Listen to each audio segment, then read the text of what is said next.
Cancer म्हणजेच कर्करोग. समाजात कॅन्सर या आजाराविषयी खूप मोठं भीतीचं वातावरण आहे. लोकांना याविषयी खूप मोठ्या शंका आहेत. त्याविषयी भरपूर सारे प्रश्न आहेत आणि प्रचंड मोठ्या प्रमाणावर भीती देखील आहे. एखाद्या ठिकाणी जर गाठ आली आणि डॉक्टरांकडे जर एखादा व्यक्ती त्याला दाखवायला गेला, तर डॉक्टरांना विचारताना देखील लोक असं विचारतात, की डॉक्टर हे काही नॉर्मल आहे ना? काही दुसरं तर नाही ना? दुसरं तर नाही ना? म्हणजे त्यांना विचारायचं असतं, हा कॅन्सर नाही ना? याविषयी इतकं भीतीदायक वातावरण आहे, की त्याचं नाव घ्यायला लोकं घाबरतात. कॅन्सर हा खूप भयानक रोग आहे. का? तर त्याचे लक्षणं आपल्याला समजत नाही. त्याचे असे काही सामान्य लक्षणं असतात, की ते दुसऱ्या कुठल्याही आजारांच्या लक्षणासारखेच असतात. ते आपल्या लक्षात येत नाही आणि हो, त्यामुळेच आपल्याला फर्स्ट स्टेजमध्ये हे समजून येत नाही आणि त्यामुळे जेव्हा आपल्याला समजतं, त्यावेळेस फार उशीर झालेला असतो. मान्य आहे, कॅन्सर हा असा आजार आहे, की तो बरा देखील होऊ शकतो. असं नाही, की तो बराच होऊ शकत नाही. होय, तो बरा होऊ शकतो, पण सुरुवातीच्या काळात जर तो लक्षात आला नाही, तर नंतर तो बरा करणं, कारण की तो पूर्ण शरीरामध्ये पसरलेला असतो आणि तो बरा करणं फार मुश्किल होऊन जातं.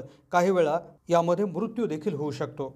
त्यामुळे कॅन्सरच्या बाबतीत न घाबरता आपण आज व्हिडिओमध्ये कॅन्सरचे सुरुवातीचे असे 5 लक्षणं तुम्हाला आम्ही सांगणार आहोत, की जे जर तुम्ही वेळीच ओळखले, तात्काळ डॉक्टरांचा सल्ला जर घेतला, तर तुम्ही नक्कीच कॅन्सरपासून वाचू शकता. खूप मामूली ही लक्षणं असतात. तुमच्या लक्षातही येणार नाही, की तुमच्या शरीरामध्ये आता कॅन्सर वाढायला सुरुवात झालेली आहे.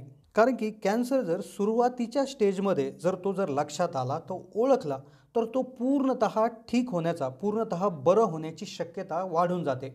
तुमचे वय किती असू द्या, माणसाचं वय किती असू द्या, त्याचं स्वास्थ्य म्हणजे त्याचं आरोग्य कसंही असू द्या, कॅन्सरचे जर लक्षण वेळेआधीच जर तुमच्या लक्षात आले, तर त्याचा वेळेतच इलाज होऊ शकतो आणि तो बरा देखील होऊ शकतो. तर चला तर माहिती घेऊयात कॅन्सरच्या लक्षणांविषयी. कॅन्सरची 5 प्रमुख लक्षणांविषयी आज आपण माहिती घेतोय. ते कसे ओळखायचे, शरीरामध्ये ते कसे येतात आणि एखादी शरीरावर गाठ आली, तर ती गाठ कॅन्सरची असते का कशी असते, हे कसं ओळखायचं हे देखील तुम्हाला समजेल. कॅन्सर काय असतो, त्याचे कारणं काय असतात, हे देखील तुम्हाला समजेल. पण याआधी आपण एक गोष्ट या ठिकाणी लक्षात घ्यायची आहे. हा व्हिडिओ आमची टीम यापूर्वीच त्या ठिकाणी बनवणार होती. पण आमच्या असं लक्षात आलं, रिसर्च केल्यानंतर असं लक्षात आलं, की हे जे काही लक्षणं, कॅन्सरचे जे लक्षणं असतात, तर ते इतके सिमिलर असतात, की जे दुसऱ्या आजारांची देखील असू शकतात. हा व्हिडिओ बनवण्याआधी आम्हाला असं वाटलं, की आम्ही ही जर माहिती शेअर केली, तर लोकं कदाचित ओव्हर थिंकिंग करायला लागतील. कदाचित त्यांचं निगेटिव्ह परिणाम त्यांच्यावर होऊ शकतो. कारण की लक्षण ही दुसऱ्या आजारांची देखील असू शकतात. खूप साधी लक्षणं आहेत. तर त्यामुळे व्हिडिओमध्ये हा डिस्क्लेमर आहे, की हे जे लक्षणं आम्ही तुम्हाला सांगणार आहोत, तर त्याला घेऊन तुम्ही फार ओव्हर थिंकिंग करू नका, जास्त विचार करू नका. पण कोणतंही यापैकी कोणतंही लक्षण जर दिसलं, तर तुम्ही तुमच्या डॉक्टरांशी लगेच संपर्क करून त्यांच्याशी चर्चा करा आणि तुमच्या मनातील शंका दूर करायला विसरू नका. चला तर सुरू करूयात हा व्हिडिओ. आता कॅन्सर म्हणजे काय? आता जसं आपल्याला माहिती आहे, की आपलं शरीर हे पेशींनी बनलेलं असतं. जशी एखादी भिंत, तिच्यामध्ये असंख्य विटा एकावर एक ठेवून ती भिंत बनवलेली असते. सेम तसंच आपल्या शरीरामध्ये पेशी ह्या एकाला एक जोडून आपलं शरीर बनलेलं असतं.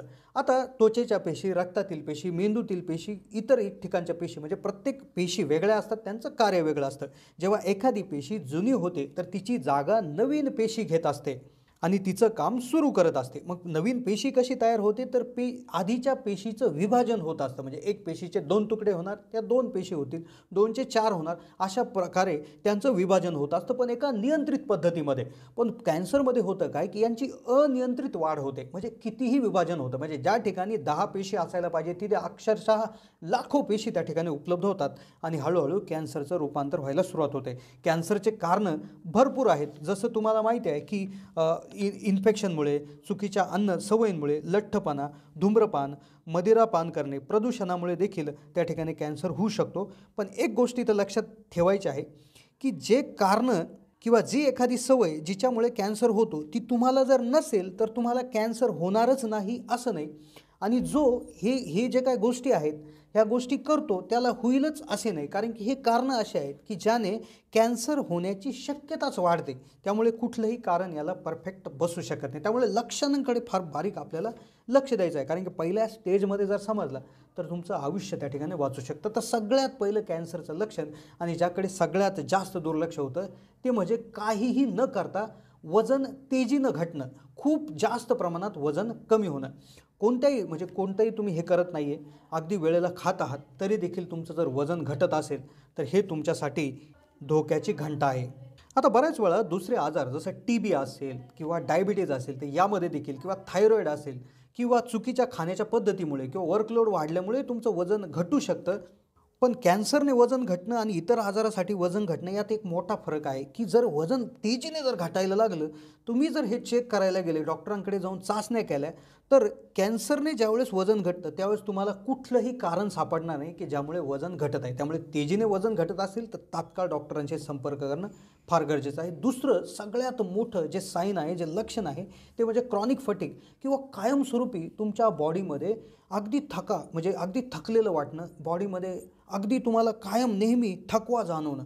काय होतंय कॅन्सरमध्ये, होतं काय की एखाद्या ठिकाणी जास्त प्रमाणात जेव्हा कॅन्सरच्या त्या पेशी वाढायला लागतात तर त्या पेशींना अन्न जास्त प्रमाणात लागतं. मग ते काय करतात की बाकीच्या पेशींना लागणारं अन्न ते त्यांच्याकडे ओढून घेतात. त्यामुळे ज्या पेशी आहेत किंवा जे आपले अवयव आहेत जे चांगले आहेत तर त्यांच्याकडे तो अन्न पुरवठा होत नाही आणि त्यामुळे बॉडीमध्ये नेहमी कायम थकवा राहतो, कायम तुम्हाला नॉर्मल असं वाटतच नाही.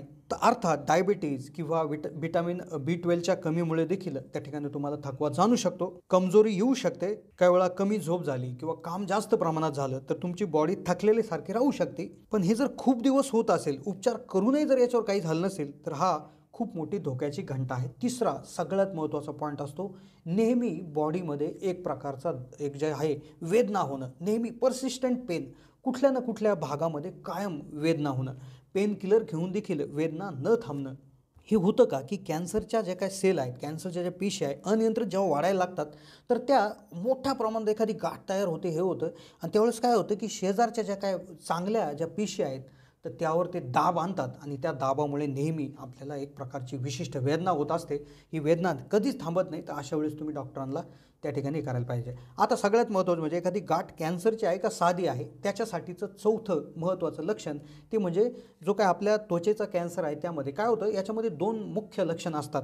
एक म्हणजे काय होतं की एक अशा पद्धतीचं एक होतं की तुम्हाला त्वचा पिवळी पडायला लागते, ज्यामध्ये जॉन्डिस हा आजार त्या ठिकाणी होतो.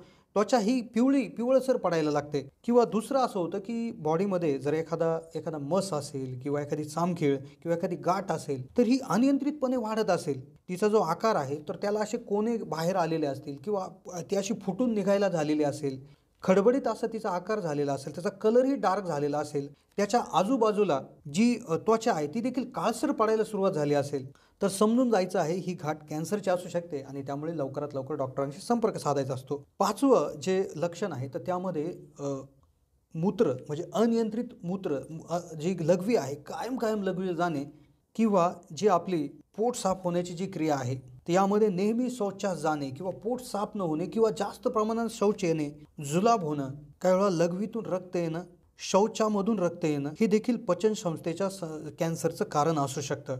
तर हे होते कॅन्सरचे 5 लक्षणं, जे दिसताच तुम्ही तुमच्या डॉक्टरांचा सल्ला नक्कीच घ्यायला पाहिजे. कशी वाटली माहिती कमेंटच्या माध्यमातून कळवा.